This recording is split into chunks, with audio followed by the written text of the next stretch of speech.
9절에서 10절의 말씀입니다. 요한일서 4장 9절에서 10절의 말씀입니다. 우리 한 목소리로 읽을 건데요. 힘차게 읽도록 하겠습니다. 시작. 하나님의 사랑이 우리에게 이렇게 드러났으니 곧 하나님이 자기 외아들을 세상에 보내주셔서 우리로 하여금 그로 말미암아 살게 해주신 것입니다. 사랑은 이 사실에 있으니 곧 우리가 하나님을 사랑한 것이 아니라 하나님이 우리를 사랑하셔서 자기 아들을 보내어 우리의 죄를 위하여 화목제물이 되게 하신 것입니다. 아멘. 있고 또 내일부터 맞이하게 되는 고난주간도 있습니다. 이제 이것에 대한 두 가지 입장이 있죠. 절기를 지킴으로써 특별한 마음이 들게 하는 그런 좋은 것이다라는 입장이 있고, 또 어떤 분들은 매 주일이 부활절이고 매 주일이 주님의 날인데 이 특별하게 지키는 것이 또 의미가 없을 수도 있다, 이렇게 두 가지 입장이 있지만 중요한 사실은 우리는 언제나 예수님을 기억해야 된다는 사실입니다. 우리가 이번 달 내내 예수 그리스도를 묵상할 때 예수님을 묵상하지만 또 반대편으로 우리가 묵상해야 되는 게 있어요. 그게 뭐냐면 바로 우리의 죄이죠. 우리가 지난주에는 우리에게 남겨진 부패성에 대해서 우리가 이중성이 있죠. 하나님의 자녀이기도 하지만 또 우리에게는 부패성이 남겨져 있습니다. 그래서 종교개혁을 시작한 사람으로 여겨지는 독일의 마르틴 루터 목사님은 우리의 성도의 상태에 대해서 되게 이런 이상한 표현을 하나 쓰셨는데, 그것이 뭐냐면 죄인이면서 의인이에요. 의인이면서 죄인입니다. 그러니까 우리는 지난주에 우리는 부패성을 갖고 있고 지금도 우리는 예수님을 믿고 나서 죄를 짓고 있죠. 우리 지우리가 너무 아름답게 기도를 드려줘서 뭉클했는데, 저런 지우리에게도 죄가 남겨져 있고, 목사님은 설교하고 있지만 설교하고 있는 목사님에게도 부패성이 남겨져 있어요. 그래서 우리는 의인이면서 죄인입니다. 또 반대로 얘기하면 죄성을 좀 더 나타내면 죄인이면서 의인입니다. 이런 상태인 거죠. 그때 우리 주님께서 우리를 이런 정말 어렵고 힘든 상태에 있는 우리를 불이 여겨주셔서 우리에게 너희는 의로운 사람이다 라고 하셨어요. 그때 우리가 명심해야 될 하나가 있는데, 그것은 컨디션의 변화냐 아니면 스테이터스의 변화냐, 이 상태의 변화냐 지위의 변화냐, 이걸 잘 파악하셔야 돼요. 우리는 상태가 변한 게 아니죠. 왜냐하면 우리의 상태는 부패성이 죽을 때까지 남아있어요. 그래서 완전하게 우리가 거룩함을 입는 것은 이 육신의 옷을 벗고 나서입니다. 그래서 이 육신의 소욕이라고 하잖아요. 이 육신을 벗고 나서야 우리는 완전하게 영화롭게 되는 거죠. 그래서 크리스천들에게 있어서는 한편으로는 죽음이 슬프지만 이 죽음이 우리에게 선물이 될 수 있는 겁니다. 왜냐하면 완전한 성화를 이루기 때문에 그런 것이죠. 그래서 지난주에는 이런 우리를 의롭다라고 칭해 주시고 그런 위치로 우리를 올려주신 거죠. 컨디션은 변하지 않았어요. 환경 변하지 않았지만. 오늘 이번 주는 근데 그렇게 우리를 변화시켜 주신 예수님께서 그렇다면 어떤 구체적으로 우리의 어떤 면들이 타락했고 어떤 면들이 부족해 있길래 우리를 위해서 희생하셨고, 그 희생을 하시기 위해서 세 가지 직분을 담당하셨는데 이 세 가지의 직분의 의미가 무엇인지, 그리고 그렇게 은혜 받은 사람들은 어떻게 또한 인생을 살아가야 될지 우리 사랑하는 친구들이랑 나누기를 소망합니다. 넘겨주시고요. 우리는 아시다시피 부분적으로 타락하지 않았고 전적으로 타락했죠. 이게 참 어려운 얘기입니다. 전적으로 타락했다. 어디까지 타락한 거냐면 우리 스스로 우리는 믿음을 가질 수도 없는 거예요. 그래서 우리 사랑하는 친구들에게 주께서 믿음을 주신 거잖아요. 그러면 그거는 내가 잘나서 내가 뭔가 깨달아서 뭐라기보다는 성령 하나님께서 깨닫게 하셔서, 그리고 우리에게 믿음을 성령의 표현대로 선물로 주셔서 깨닫게 된 거거든요. 그래서 우리는 사실 생각하고 말하고 행동하는 모든 것들이 불편성의 냄새가 나요. 예. 목사님도 여러분도 이것을 인정을 해야 됩니다. 근데 그렇게 생각하다 보면 되게 서글퍼지고, 나는 언제쯤 좀 더 주님 닮은 사람이 될까, 거룩한 사람이 될까 고민에 빠지고 마는 것이죠. 우리는 부패했을 뿐만 아니라 이 부패성 가운데 이런 거인데요. 넘겨주세요. 보아도 보지 못하고 들어도 깨닫지 못하는 존재. 그리고 스스로의 죄의 문제를 해결하지 못하는 존재죠. 내가 스스로 뭔가 죄를 좀 해결하고자 사람들은 많은 방법을 썼어요. 중세 로마 카톨릭에서, 그러니까 여러분 로마 카톨릭이 다 나쁜 건 아닌데 중세 로마 카톨릭은 그런 거예요. 5세기 이후인데 이 중세 로마 카톨릭은 뭔가 자신의 어떤 노력과 고행을 통해서 거룩하게 되기를 원했거든요. 그래서 목사님처럼 이렇게 성직자가 되고자 원하는 사람들은 로마에 가면 스칼라 산타라고 그 계단이 있거든요. 그 계단을 사제들은 무릎으로 이렇게 기어 올라가는 순례가 있었거든요. 결국 그런 어떤 고행을 통하여서 내가 좀 거룩해 되기를 원하고, 그렇지만 스스로 죄의 문제 그건 그렇다고 해결되는 게 아니었잖아요. 또 어떤 것이 선한 것인지 어떤 것이 옳은 길인지를 모르는 존재로 우리가 살아가게 되는 것입니다. 그러니까 전적으로 우리는 타락했을 뿐만 아니라 그와 동반하여서 전적으로 무능력하죠. 그때 이러한 문제들을 우리에게 쌓여져 있는 문제들을 해결해 주시기 위해서 누가 오셨냐?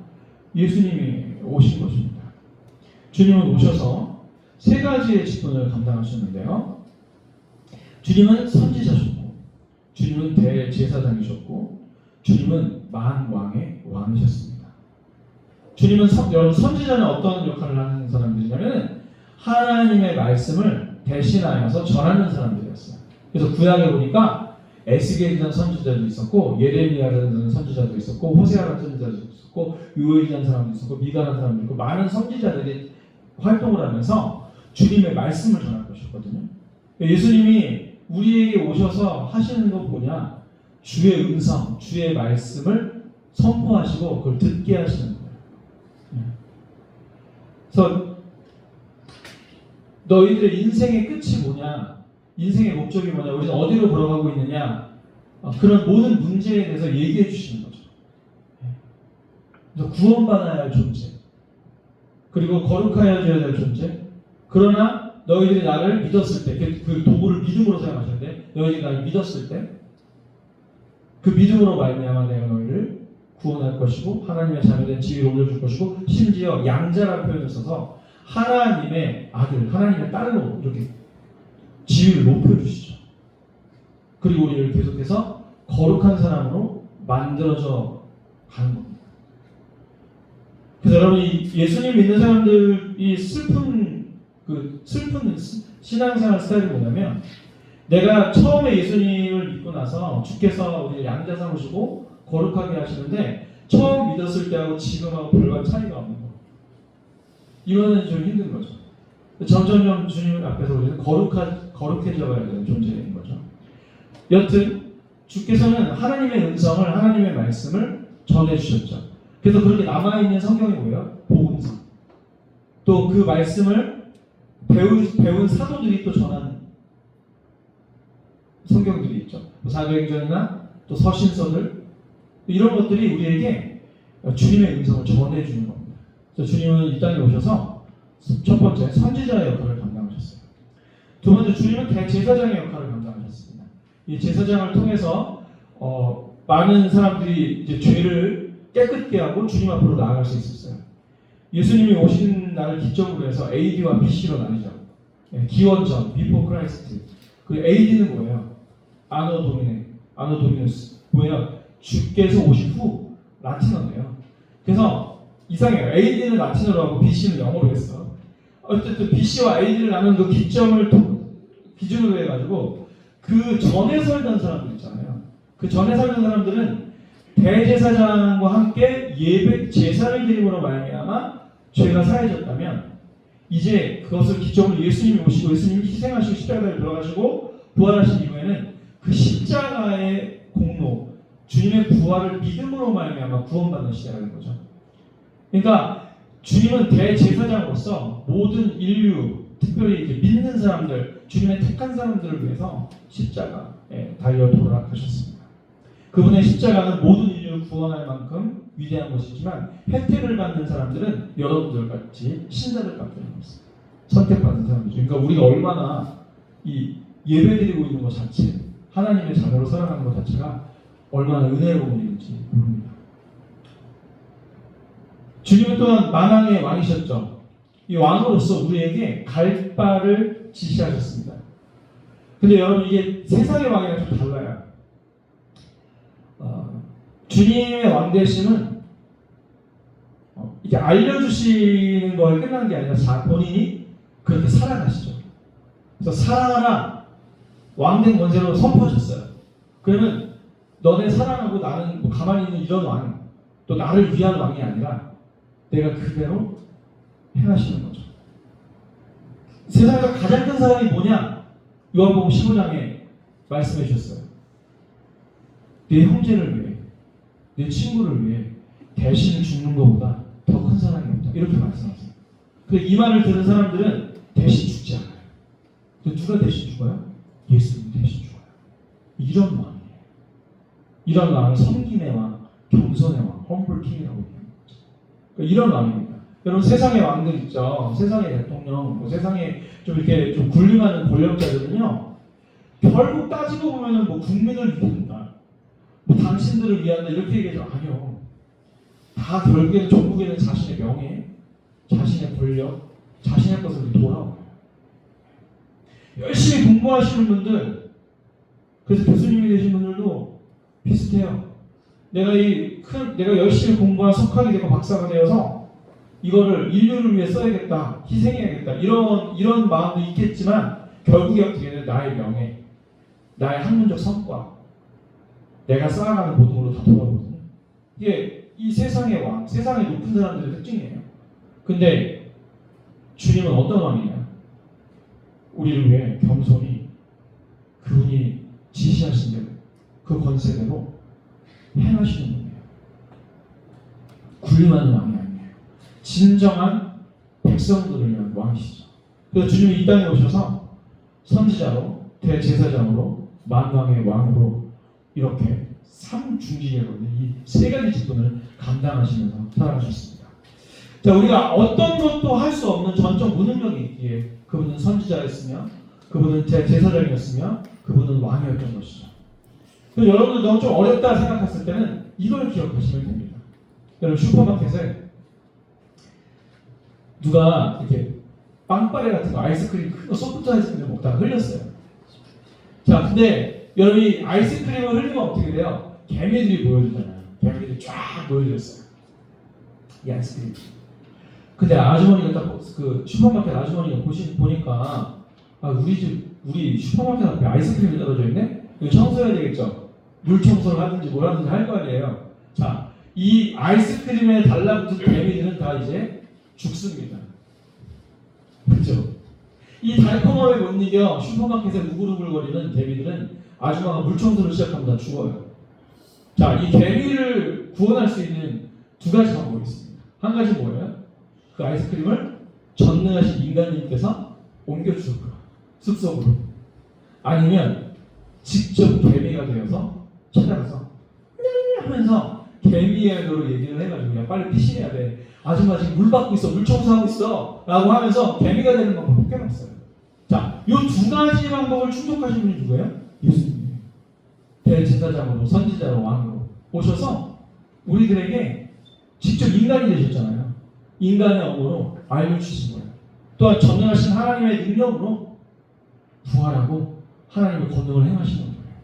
이렇게 해서 우리를 구원하시는 방식이 세 가지 직분을 가지고 우리에게 다가오신 중보자의 방식입니다. 여러분 저는 한참 고민이 많았었을 때는 신앙생활하면서 여러분들도 그런 고민이 있을 수 있어요. 나 수련회 갔다 왔고 주일날 예배를 드렸고 선생님들과 함께 기도도 하고 이러는데 나는 왜 변하지 않는가? 이런 큰 고민들이 있었습니다. 나는 목회자가 돼서도 여태 지금 주님 앞에 너무 부끄러운 삶을 살고 있다. 이런 느낌이 들었거든요. 근데 이제 어느 날 공부를 하다 보니까 1593년에 작성된 이 독일 하이델베르크 지방에서 열심히 신앙생활을 하고 계신 신앙의 성도들이 신앙을 정리해 놓은 문서가 있거든요. 이것을 하이델베르크 요리문답이라고 하는데 캐테키즘이라고 하거든요. 근데 이 요리문답 65문인데 65문에 보니까 이런 얘기가 있는 거예요. 죄사함에 관하여 당신은 무엇을 믿습니까? 근데 저는 이 65문이 정말 은혜가 많이 됐어요. 왜냐하면 보세요. 그리스도께서 하나님의 의를 만족시키셨기 때문에 그게 뭐냐? 십자가에서 대속하셨어요. 대제사장으로서 대속하셨어요. 그렇기 때문에 하나님께서는 나의 모든 죄와 여기까지는 이미 이해가 있었거든요. 근데 뒤에가 너무 은혜로웠어. 내가 일평생 싸워야 할 나의 죄악된 본성을 더 이상 기억하지 않습니다. 그러니까 우리 나름대로는 우리가 예수님을 믿으면서 고민이 있었거든요. 나의 죄성 때문에, 나 연약함 때문에, 이거 정죄받아야 되는 거 아닌가 이랬는데 오히려 성경은 뭐라고 얘기하고 있는 거예요? 내가 그 죄를 기억지도 않을 것이다. 여러분 이런 용서 받아봤어요? 마땅히 죽어야 될 죄를 졌는데 받아야 되는 용서. 내가 부모님께 거짓말을 하고 내가 나쁜 짓을 했는데도 불구하고 그 죄를 우리 뒤끝에서 남겨져 있잖아요. 근데 우리 하나님은, 우리 주님은 이 죄악된 본성을 기억하지도 않는 거야. 근데 주께서 십자가에 달려 돌아가신 거기까지만도 아니고 우리가 일평생 짓는 죄에 대해서 기억하지 않는 거다. 이렇게 우리를 사랑하시는 거죠. 여러분 주님의 사랑을 인간의 사랑 또는 사람의 어떤 그런 거랑 판단하지 마세요. 우리 주님은 우리가 죄 지나 안 지나 감시하시는 분도 아니에요. 니네 그렇게 못 살 거 내가 알고 있으니까. 내가 십자가에 달려 죽었다. 내가 그 모든 것을 다 짊어지고 내가 너 대신 대속하였다. 그게 바로 우리 주님이십니다. 오늘 말씀을 보니까 우리가 먼저 사랑하기 전에 하나님께서 먼저 우리를 사랑하셨다라고 말씀하고 있죠. 그러면 주님께서 넘겨주세요. 주님께서 그리스도를 언제 보내기로 하셨는가? 주께서 언제 오기로 하셨는가? 이미 영원 전부터 오신다. 이미 그 약속을 맺고 있는 거예요. 이것을 좀 어려운 얘기를 좀 하려고 하는데 하나님과 성부와 성자의 구속 분야 애들 죄를 위해서 그리스도께서 제2위격이신 그리스도께서 이 땅에 가실 것에 대해서 이미 언제 했냐? 야, 쟤네 죄 졌어 어떻게? 이게 아니라 이미 우리가 그렇게 될 걸 아시고 영원 전부터 보내신 거죠. 에베소서 1장 5절이 이것을 증거하고 있습니다. 또 우리의 구원은 주께서 먼저 찾아오신 사랑 이야기입니다. 사랑 이야기. 그러니까 우리는 항상 우리의 현실은 우리가 먼저 찾아온 것 같아요. 근데 우리가 중고등까지 오게 우리가 하나님을 믿을 수 있도록 주께서 먼저 찾아오시는 거죠. 먼저 믿음을 넣어주시고 먼저 우리를 찾아오시는 겁니다. 창세전에 우리를 향한 구원 계획이 예정되어 있음에도 동시에 그럼 자기들 찾아오기를 기다려야지라고 하는 게 아니라 먼저 찾아오신 사랑이신 거죠. 엄청난 사랑으로 우리의 죄인된 우리를 구원하셨습니다.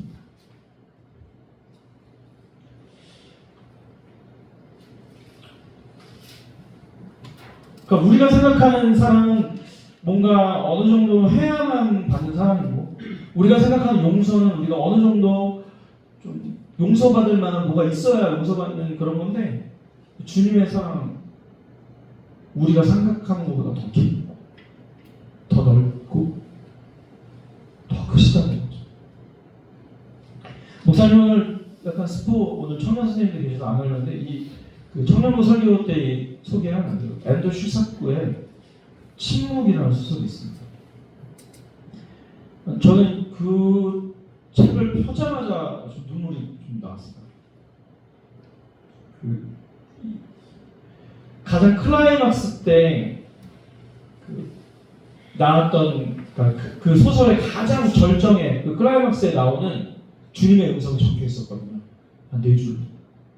이게 무슨 얘기냐면 이제 너무 많이 순교를 하니까 16세기 일본인데 너무 많은 사람들이 순교를 하니까 그 전도를 하신 이 신부님들이 너무 힘들었어요, 마음이. 근데 이제 사무라이들이 와가지고 무슨 얘기를 하냐면 너가 만약에 배교를 하면 지금 저 감옥에 있는 사람들 살려주겠다. 근데 여러분 이 일본 사람들이요, 나중에 한번 확인해 보세요.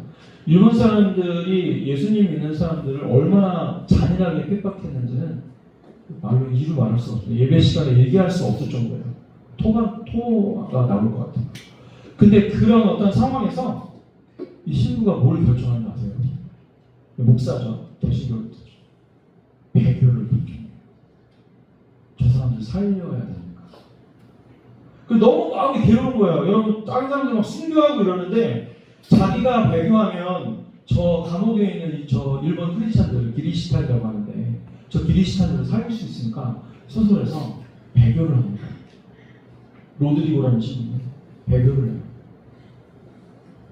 그래서 너무 힘들어하고 막 이렇게 하고 있는데 주님의 음성이 마음속에 들려옵니다.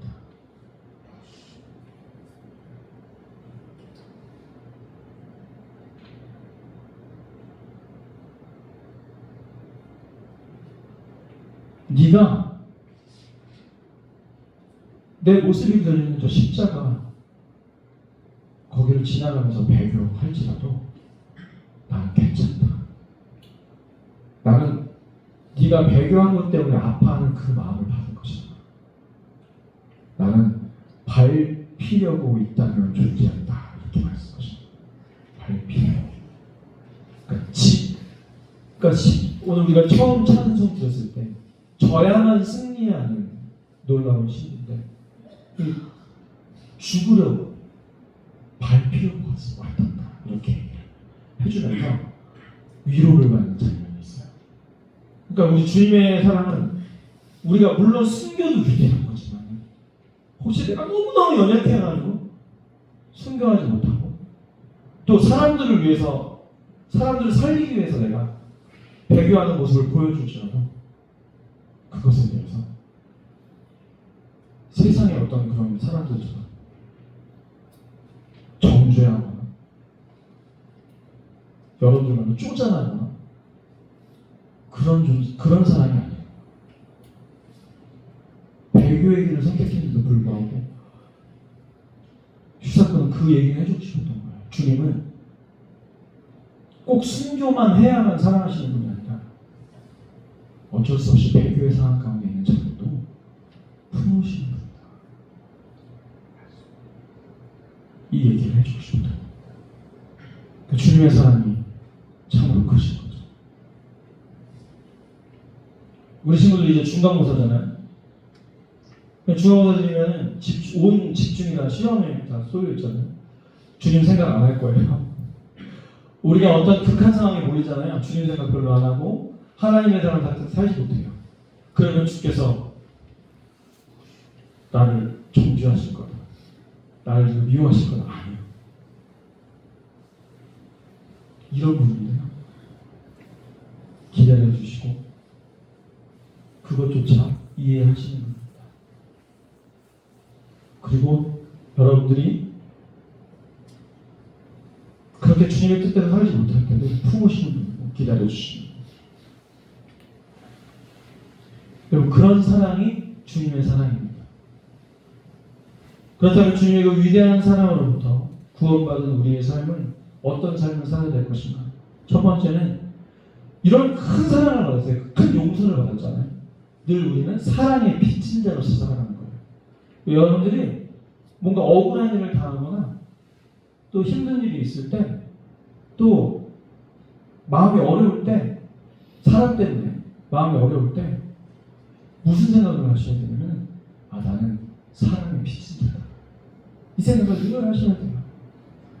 여러분, 우리가 인생 살아가면서 우리를 제일 힘들게 하는 건 사랑이에요. 새벽 3시에 산을 넘어가요. 그때 호랑이 만나는 게 무서울까요? 사람 만나는 게 무서울까요? 사람 만나는 게 무서워요. 고의의 적일지, 정말 사람 만나. 그때 우리는 뭐야? 사랑의 빛이다.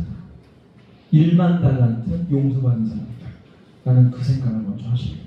주님의 사랑 진짜 크시잖아요. 두 번째는 주님의 사랑에 매달려 사는 사람입니다. 뭐냐면 주님께서 대제사장 되시고 선지자 되시고 왕 되시는데 그분께 매달릴 수밖에 없는 거예요. 우리는 죽자사자 매달려야 돼요. 죽자사자. 지금 제가 이걸 할 수가 없습니다. 주님. 제 이런 상황을 뒤집을 수가 없습니다. 죽자사자 매달리다 보면 주께서 우리에게 뭐예요? 해안을 주시고 해답을 주시고 또는 아까 슈샤프의 소설에 나오는 것처럼 위로를 주시고 격려를 주시고 그러니까 매달려서 살아야 돼요.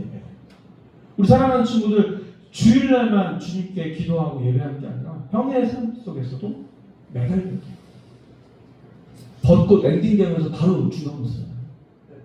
매달려야 돼요. 어쨌든 주님께 매달려야 돼요. 왜냐하면 그걸 원하세요. 사랑하시니까요. 마지막으로 주님의 사랑을 본받는 자로서의 삶입니다. 그러니까 주께서 걸어가셨던 길을 우리도 걸어갈 수는 없어요. 똑같이. 하지만 그 발자취를 십자가의 길을 자기 십자가들이 있어요. 주님의 십자가는 더 크죠. 중보자로서의 십자가잖아요. 근데 우리도 다 개인마다 십자가가 있거든요. 그 십자가 뒤로 가는 거예요. 목사님은 성경을 잘 풀어서 우리 친구들에게 설명해주는 그런 십자가가 있어요. 목사님도 맨날 공부하면서 청년부 요새 제자훈련하고 있는데 저도 밤새가면서 고민하고 어떻게 하면 잘 설명할 수 있을까? 어떻게 하면 이해를 잘 시킬 수 있을까? 이것도 찾아보면서 히브리어 언어 번역하고 앉아있고 이러고 있는 거예요. 왜 그래요? 그게 내 십자가예요. 여러분, 우리 선생님들도 각자의 십자가가 있었고요. 여러분들도 이제 십자가가 있어요. 그때 그 십자가를 달게 지고 가는 게 뭐예요? 많은 거 원하는 게 아니라 본받는 삶이에요. 그래서 우리에게 대제사장으로 선지자로 왕으로 오신 주님께서 주님의 사랑에 빚진 자로서 또 주님의 사랑에 매달려 사는 삶으로서 주님의 사랑을 본받는 자의 삶을 살기를 소망하고 계십니다. 그러나 기억할 것은 이것을 완전 퍼펙트하게 이걸 완전히 이루지 못할지라도 주님은 여전히 여러분 모습, 있는 모습 그대로 사랑하시는 분이라는 걸 잊지 마시고 주님과 함께 인생을 걸어가시는 사랑하는 모든 중고등부 친구들을 주님의 이름으로 축원합니다. 아멘. 우리 다 같이 일어나셔서 찬양하시겠습니다.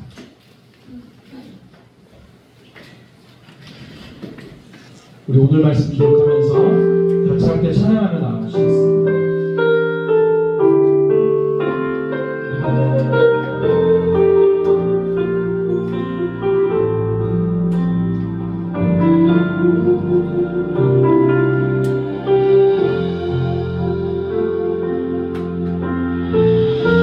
아버지 사랑 내가 노래해.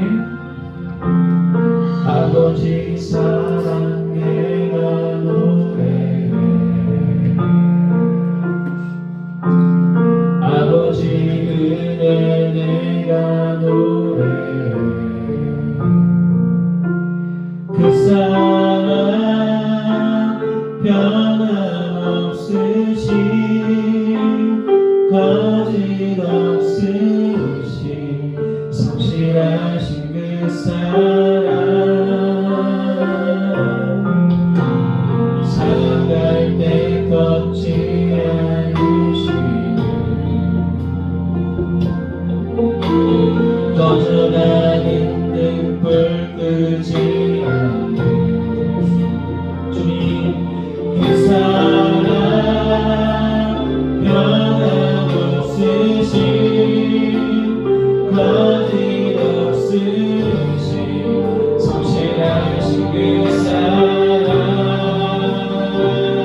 시작. 아버지 사랑 내가 노래해. 아버지 은혜 내가 노래해. 그 사랑 변함없으신 거짓없으신 성실하신 그 사랑 사랑할 때 꺾지 않으시네. 떠나가 있는 불 끄지 않게 그 사랑 변함없으신 거짓없으신 성실하신 그 사랑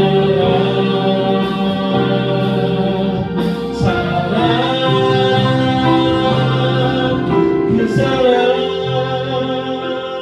날 위해 죽으신 날 위해 다시 사신 예수 그리스도 다시 오실 그 사랑 죽음도 생명도 천사도 하늘의 어떤 곳에도 끊을 수 없는 영원한 그 사랑 예수. 그 사랑 한번 더 고백합시다. 그 사랑 날 위해 죽으신 날 위해 다시 사신 예수 그리스도 다시 오실 그 사랑 죽음도 생명도 천사도 하늘의 어떤 권세도 끊을 수 없는 영원한 그 사랑 예수. 주님, 우리가 스스로 우리의 죄를 다스릴 수 없고 해결할 수 없기에 대제사장으로 오셔서 우리를 그 피로 씻으시고 용서하시고 우리에게 하나님의 자녀된 권세를 영원한 생명을 허락하여 주신 주님을 찬양합니다. 하나님 또한 우리에게 왕으로 오셔서 우리를 다스려 주시고 곁길로 나갈 때마다 바른 길로 인도하시고 또한 그렇게 바른 길을 말씀하실 뿐만 아니라 그 길을 친히 걸어가신 겸손의 왕을 찬양합니다. 하나님 우리에게 들을 귀를 주시고 하나님의 말씀을 허락하셔서 선지자로서 주의 음성을 전하여 주심을 감사합니다. 우리로서는 아무것도 할 수 없지만 전적으로 무능하지만 주님의 은혜로 살게 하시니 감사합니다.